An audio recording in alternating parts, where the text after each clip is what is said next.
Welcome to the XR Magazine podcast. I'm your host, Diana Olenik, and on this show, we dive into the cutting edge worlds of XR, Web3, and artificial intelligence with the brightest minds in the industry, bringing you exclusive insights and game changing conversations that will revolutionize your understanding of the future. Welcome back to the podcast. Today, we're speaking with Nicolai Klemke, who has been an esports commentator in his teens, a rapper and physicist in his 20s, and is now in his 30s as an indie hacker.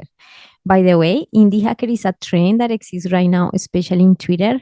If you want to find out what this is about, of course, tune in because Nikolai is explaining a little bit about this and this influence in the business itself. He developed Neural Frames, which is an AI based platform where users can easily convert text prompts to awe inspiring videos and edit their creations on the go. So, we're going to dive deep onto generative AI, how to use these tools, and what it means for creatives and also for the whole society, as well as what is the behind the scenes that happens and what it takes to create a platform like this, especially as an indie hacker. I can't wait to begin. Let's do it. Let's know and learn what Nikolai has to say about generative AI. Let's do it. Thank you so much for being here, Nikolai. Please let us know how is everything going in Germany? Pretty good. It's summer here, so good weather. It's nice. Yeah. Oh, that's great. We're also in summer right now. We're having fun. Winter is coming, so this is a time to enjoy. So thank you so much. Please let us know a little bit about your background. It seems you have a very interesting mix of different passions. Right. Thanks. Yeah. Thanks for letting me, having me on. I'm a physicist by training. Also did a lot of music in my let's say 20s. I was a rapper kind of with a band and saxophone player. And after I studied physics, I also did a PhD studying interactions of strong laser pulses with crystals, whatever it's deep down fundamental research. After that, I felt I want to do something in the real world, want to build something that people actually use. Worked for a year or so in a company, and then discovered this new technology called text-to-video generation with AI, and saw that the existing tools there were very complicated to use, even for developers.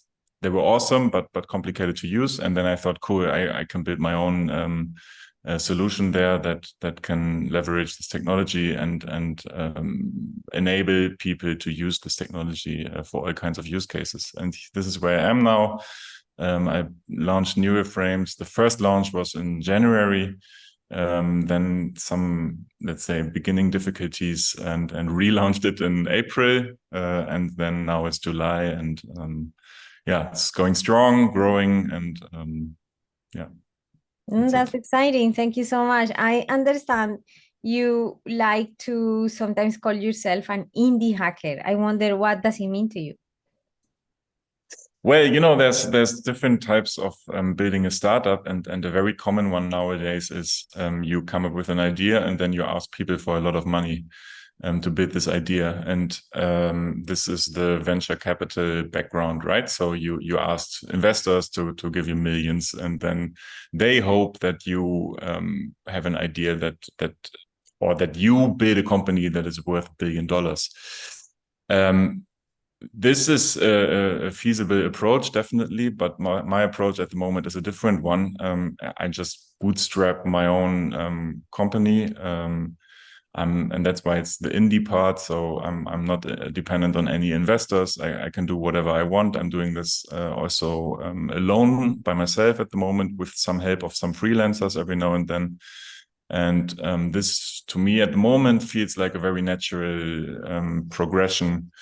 Like a very natural way somehow to build something. And Of course, then it's probably not going to end up like $1 billion company, but still, also the expectations are far lower. So even like a very much lower valuation will be a huge success for me, right?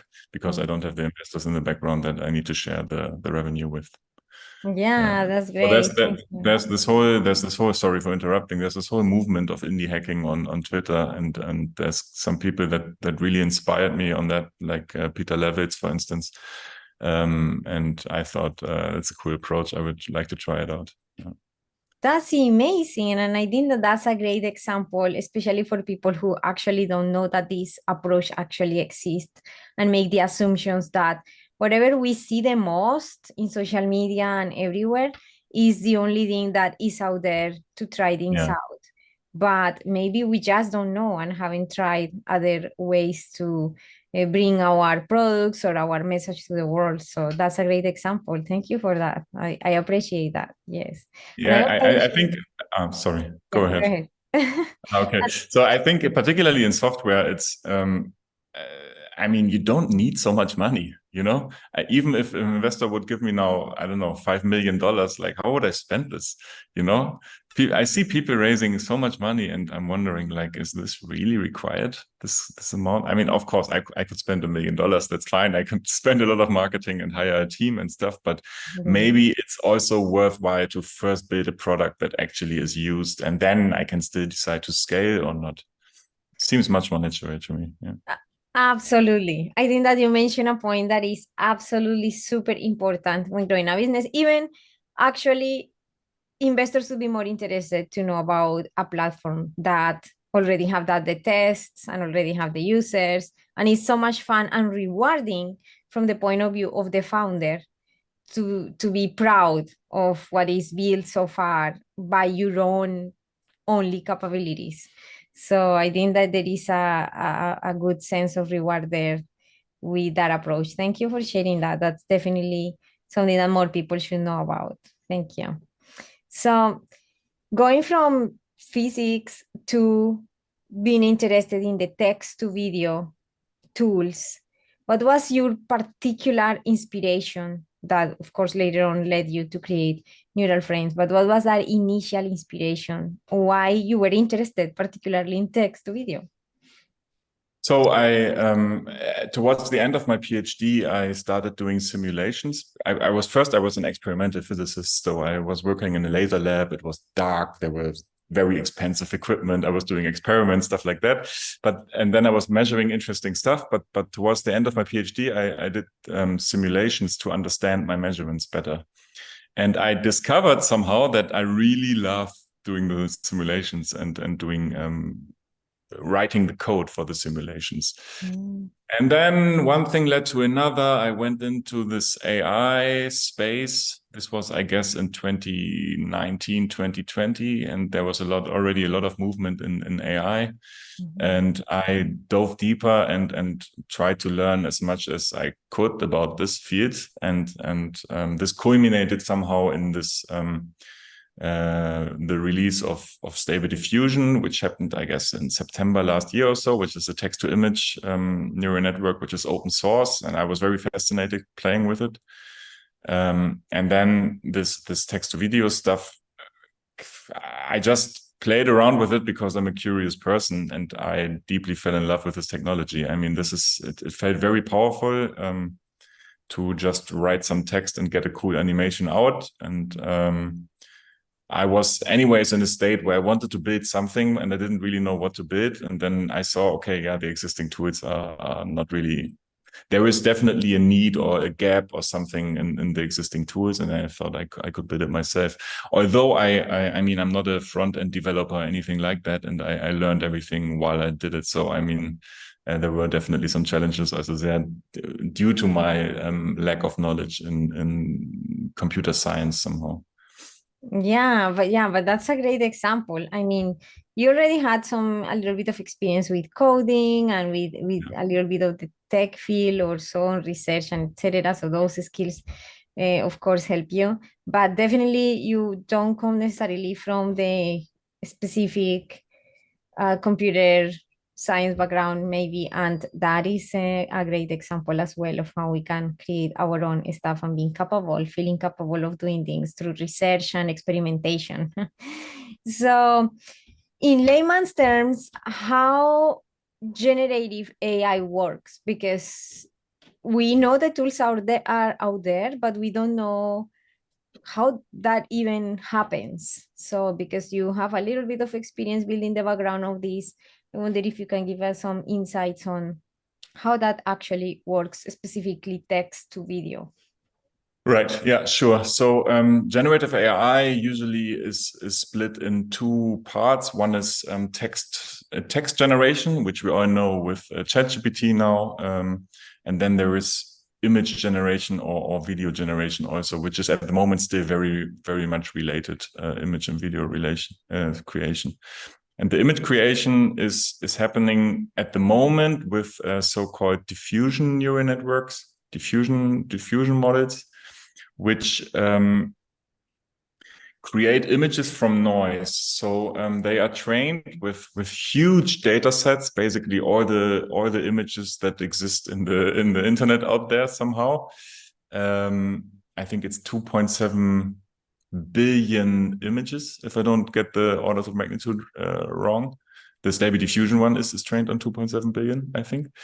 And it's trained in such a way that the image is in the training process, the image is transformed to noise. So it learns somehow this pathway from going from noise to that image.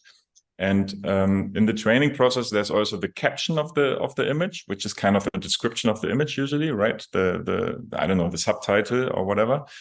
And if you are now one can be smart and put this caption somehow into the noise with a smart transformation. So somehow the words are encoded in the noise, and then the diffusion model can learn how to create from noise, which is overlaid with the text, to generate the images. This is the basis for text to image models, which, I mean, blew my mind when I first saw them. I think the first one that was really impressive was DALL-E from OpenAI, which I guess was 2 years ago or so.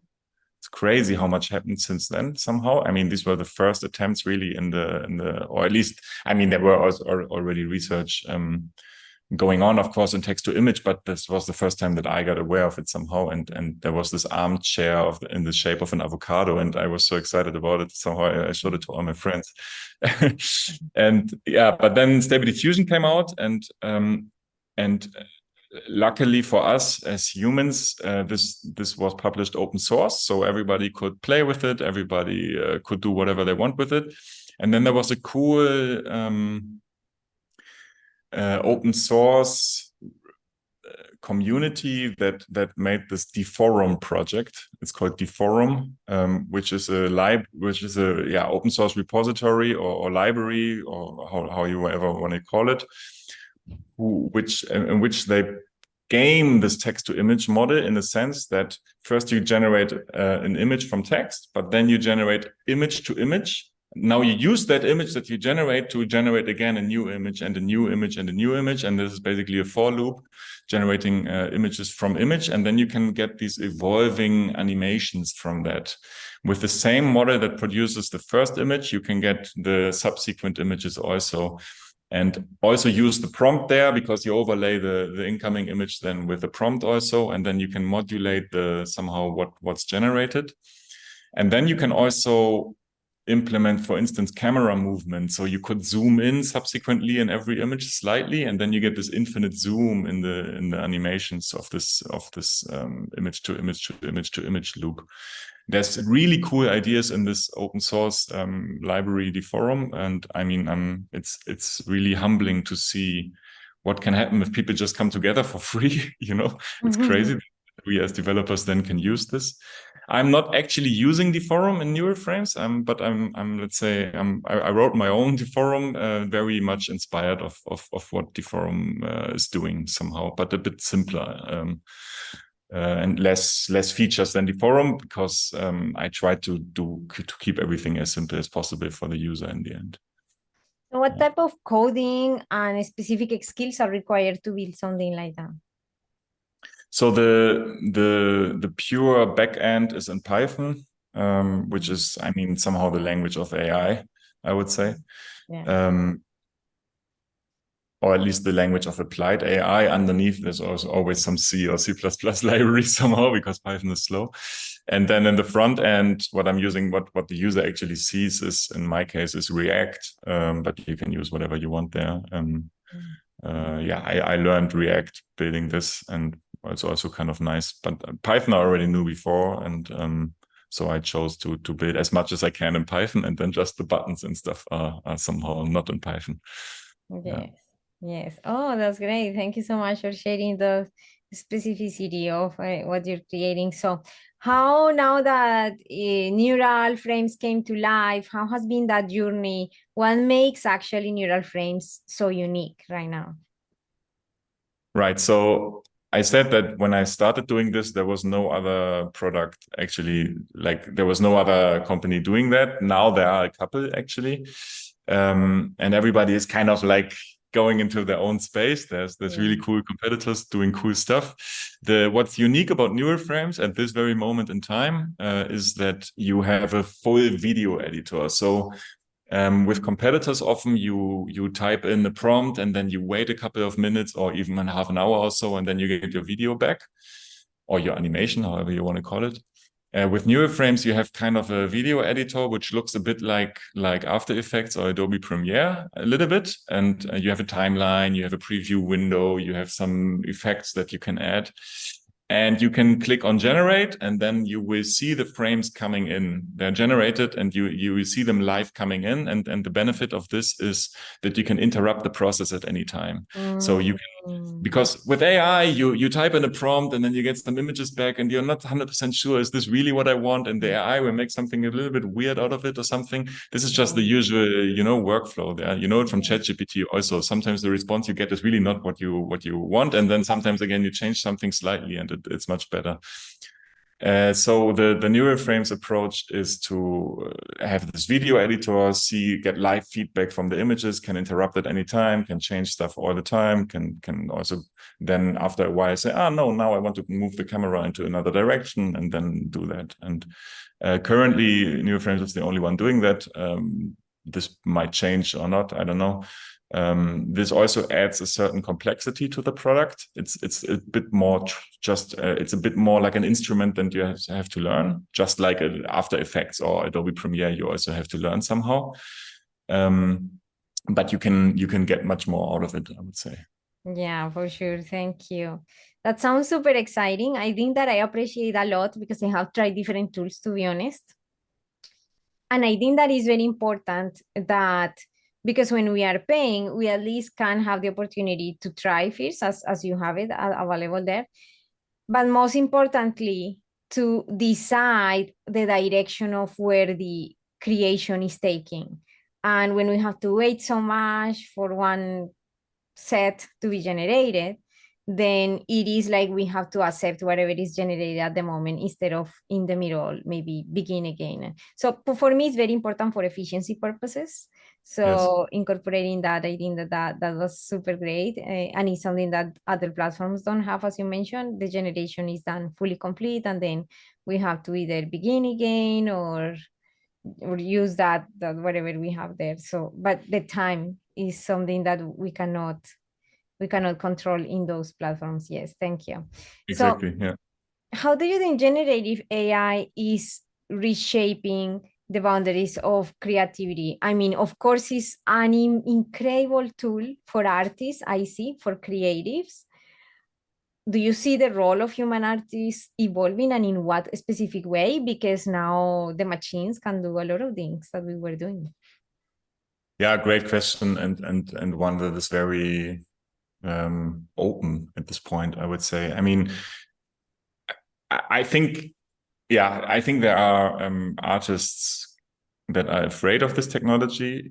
Then there are artists who are very excited about it, that use it a lot already, right? And then there are people who were no artists before who now became artists because they love this technology so much.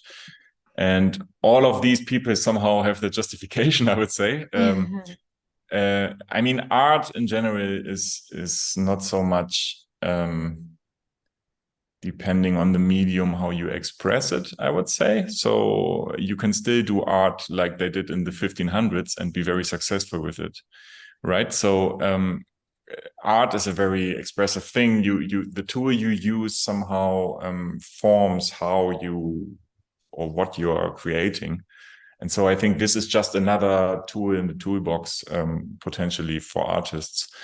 Where it becomes interesting is for, let's say, something like music videos, for instance. This is a space where I'm very excited about with neural frames, also because I made a lot of music in the past.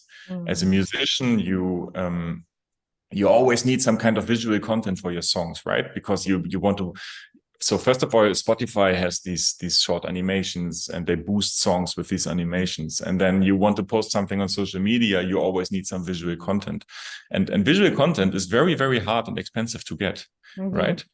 And now with these tools, you can really, even with somebody who has no idea of how to create an animation, you can go ahead and create your own animation for your song, even with audio reactive effects and stuff. And you can it's very easy and relatively fast to create now animations for any type of use case. And this is very powerful. It puts the power to create these animations into everybody somehow.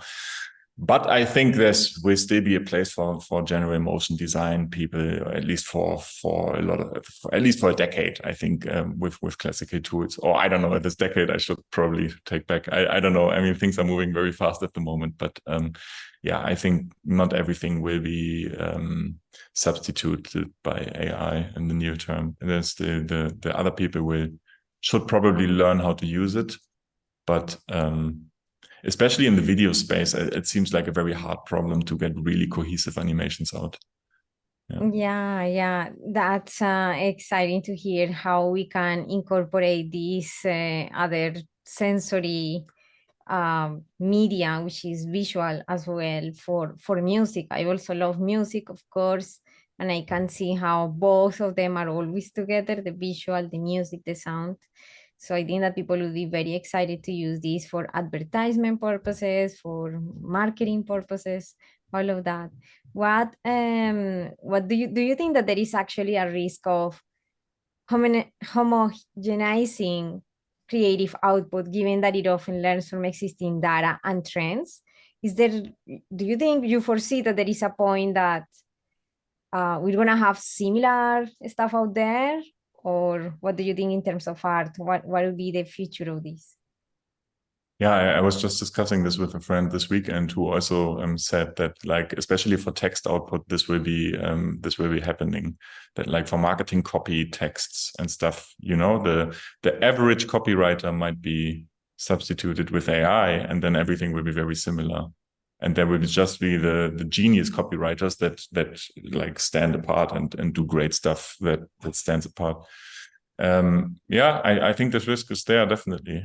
With AI in general, to be honest. So now for neural frames, I'm writing blog posts with GPT-4 to help me in search engine optimization. It's incredible how good the blog posts are in a sense, but also they're kind of average, Like if I now took 2 hours and wrote a blog post, it would probably be better. But still, I can spit out blog posts like nothing, and like it takes 2 minutes or so and helps me with search engine optimization. But then the content in the internet will be very average also. Yeah, I think that's true. But I think there will be a place always I mean, people always will appreciate good content, right? That's what people want. People don't want average content. So Yes, for sure. So there is also discussion about the ethics side of this type of tools or outputs or creations. What is your take on that? How we could, from our side, help with all of these worry or concern in terms of the rise of generative AI? What are your thoughts about that? So do you mean in terms of copyright, for instance? Yeah, and in terms of, in general, of ethics, because the tool can be in the hands of anybody now. Actually, it is. and people can create virtually anything, right? So that means Okay. even false information, even false data that is going to be spread there. Like it has an impact in society of human beings being, fed with content that might not be necessarily authentic. So what are your thoughts in the ethics side of using these platforms? Yeah, it's also an interesting question, and one that will, I guess, grow bigger over time. You see it already now with mid-journey outputs that are indistinguishable from reality somehow. Yeah, it's going to be an issue for sure, but I think we will find ways to deal with it somehow. I mean, there's all kinds of danger scenarios that you can draw, paint, also with deep fakes on the phone, right? Calling relatives or something, and then pretending that somebody is me or so. Yeah, Yeah. there's definitely new problems that emerge, but new problems also always call for new solutions, and then I think we will find those also. Yeah, I'm it has. confident. I'm positive somehow. Yeah. Yeah, and it has also somehow existed because it's embedded in human beings sometimes to have the tendency to look for these resources to obtain things, right? So somehow the media evolve and these methods also evolve. So Yeah, yeah, exactly. but Yeah, it's always there. Yes, yeah, thank you. yeah, yeah. So what is your, because I can see you like a visionary. What is your ideal scenario for neural frames in the future? Where do you see it if there were no restrictions, where do you see it going and successfully growing? Yeah, I mean, I have a backlog of 1,000 ideas, I guess, to Yeah, implement. yeah. It's just a matter of time at the moment, and also a bit of focus where to exactly go and stuff. Yeah. Um, no, I want to nail this music use case more and more, and also the Mm. digital art use case more and more to be to for this platform to become a friend of musicians and a friend of people who Yeah. want to create visual art. To, on the one hand, be simple enough to use for everybody, but on the other hand, allowing very complex, allowing really no limitations on your creativity somehow. Mhm. Right. I see it a little bit as a digital audio workstation. That's what they call these softwares for producing music, for instance, Ableton or Cubase or these type of softwares. They call it digital audio workstation. So that you can generate sounds and puts like, have signals interacting with each other and stuff. And I see neural frames a little bit like that, but for the visual space. So I think neural frames is somehow a digital video workstation, if you want to call it like that. And Stable Diffusion is kind of a visual synthesizer. So and this is the vision where I want to go somehow. Yeah, I think that that's an interesting niche. That's super good because right now we have segmented aspects of the creation process. So we have one platform that is um, specialized in image. For me, I use Midjourney. We Yeah, have other platforms that are getting a little specialized more in video. But it really, when we are creating stuff, for example, for designers, we really need to put together, for example, bring photos or footage into an editor like Adobe After Effects or something like that, music, sound, to create something that is complete, right? I think that this would be a good niche and a good, very good practical tool for us to be able to leverage at some point because as the platforms evolve, users are looking for efficiency, for ways where they can do things faster and better, maybe. So I can see also a future where these tools are going to facilitate that process, making it not so segmented as it is right now. I actually had access to this music AI, something like that from Google, a platform that yeah, generates yeah, yeah, text to yeah. music. It's cool. Yeah. Yeah, it was so great. I like the wellness area. So then I was generating some kind of tunes for meditation or for Yeah. this type of experiences. And I can't wait for that to actually go from the beta and allow us to create the whole song. Right. And because we create the stuff in XR, we need the music to incorporate in the XR experience because that is what is gonna make the experience wow, like create more immersion. So I can see that whenever we have a platform like yours where we could create all of this and connect it with maybe even XR media or any other media, that would be super, super useful. So I'm Cool. excited Yeah. to see the growth of neural frames in that direction, perhaps. But any updates that you have, please let us know so we can share it in the community. Now that more people is gonna know about you, of course, we'd like to continue updating what's going on with Nikolai and neural frames. Cool. Thank you very much. Yeah. Yes. Yeah. So, is We'll there do that. anything that you wish I had asked you today so far, Nikolai? Um, no, I think we've covered a broad range of topics from background from physics to ethics. I think it's good. Yeah. Yes. No, it was a pleasure. Yeah. Yes, thank you. So, how people can get a hold of you or neural frames? Yeah, all kinds of platforms: YouTube, Twitter, Instagram, TikTok, everywhere. Neuroframes.com. You find us. You find me on all these platforms. Also, my main platform at the moment is Twitter. Personally, I'm there the most. So follow me on Twitter if you follow me on Oh, one. yeah, for sure. Okay, yes, thank you so much. It's been such a great and engaging conversation. I think that we learned even a little bit more about generative AI and how artists are using it, and even some implications of that. Thank you so much. And please consider to share this episode if you are listening or watching it to any of your friends or family who might be interested in this topic. Thanks so much and see you in the next episode. Bye for now.